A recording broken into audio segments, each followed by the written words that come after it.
네, 여랑야랑 시작합니다. 이재명 기자, 첫 번째 주제 소개해 주시죠. 네, 딱 걸린 나이스 샷 이렇게 제목을 달았습니다. 네, 오늘 하루 전두환 전 대통령 영상이 하루 종일 화제였어요. 네, 맞습니다. 이 영상을 촬영한 정의당 소속 이만솔 서대문구 구의원은 이런 명언을 남겼습니다. 드라이브 샷은 호쾌했고 아이언 샷은 정교했다. 무려 10개월을 추적한 끝에 이걸 확인한 겁니다. 네, 영상을 보면 경호원들이 이만솔 구의원의 접근을 막는데 이 장면에 대해서 그가 좀 색다른 해석을 했다고요? 예, 맞습니다. 채널A와의 인터뷰에서 아주 흥미로운 주장을 합니다. 경호원들이 자신을 막기도 했지만 오히려 전두환 전 대통령의 돌출 행동을 더 걱정한 것 같다. 이런 얘기입니다. 전두환 씨가 저에게 위력을 행사하지 않도록 막는다는 느낌을 좀 받았거든요. 전두환 씨가 그만큼 충분히 기력이 있고 얼마든지 저에게 물리적 위해를 가할 수도 있는데 아마도 경호원들은 이런 장면이 나올까 봐 걱정한 것 같습니다. 발포 명령 부인합니까? 2008년 총선 때는 투표를 하고 나서 이런 말도 했습니다. 젊은 사람들이 나한테 대해서는 아직 감명이 안 된다. 내한테 당해보지도 않았고. 그런데 임 의원은 왜 이렇게 집요하게 전두환 전 대통령을 추적하는 거죠? 예, 전두환 전 대통령이 지금까지 납부하지 않은 세금이 약 10억 원으로 서대문구에서 가장 많다고 합니다. 그러니 서대문구 의원으로서 자신이 반드시 받아내겠다는 겁니다.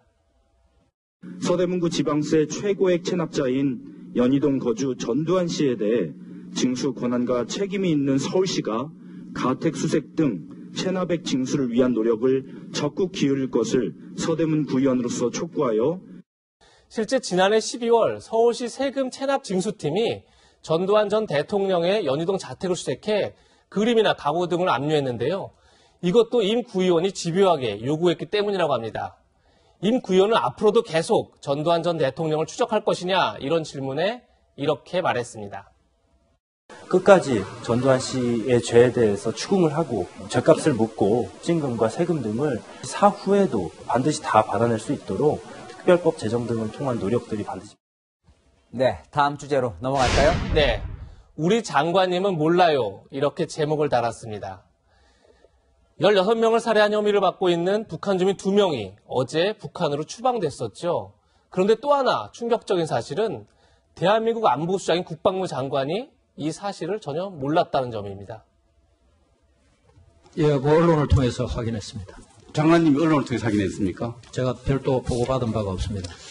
그럼 이 사실이 현역 군인이 청와대 국가안보실 차장에게 문자 메시지를 보내면서 알려진 거잖아요. 맞습니다. 그런데 국방부 장관이 전혀 몰랐다. 이건 어떻게 이해를 해야 합니까?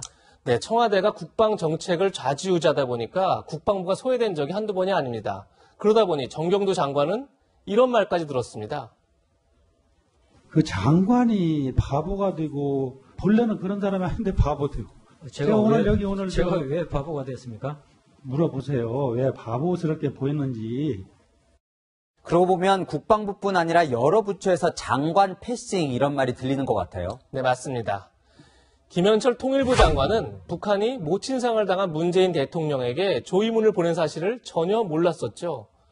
이은혜 교육부 장관은 문 대통령이 정시 확대를 주문하기 전날 수시의 공정성을 높이겠다 이런 브리핑을 했습니다. 강경호 외교부 장관은 지난 6월 한일 정상회담 개최가 결정되지 않았다고 했는데 불과 몇 시간 뒤 청와대는 열지 않기로 했다 이렇게 못 박으면서 굉장히 뻘쭘해지기도 했습니다. 상황이 이렇다 보니 청와대 대신 욕만 먹는다 이런 의미에서 방탄장관단이다 이런 말까지 나옵니다. 올해 초 문재인 대통령이 이런 주문을 했는데 무척 공허해 보입니다. 각 부처 장관들은 자신과 부처의 이름을 내건 브랜드 정책을 책임 있게 추진해서 국민들께 성과로서 제시할 수 있어야 합니다. 내각의 무능이 먼저일까요? 아니면 청와대의 월권이 먼저일까요? 네, 청와대 인사와 장관 모두 문재인 대통령이 대선 때 책임 장관제를 공약했었던 사실도 잊지 않았으면 합니다. 지금까지 여랑야랑이었습니다.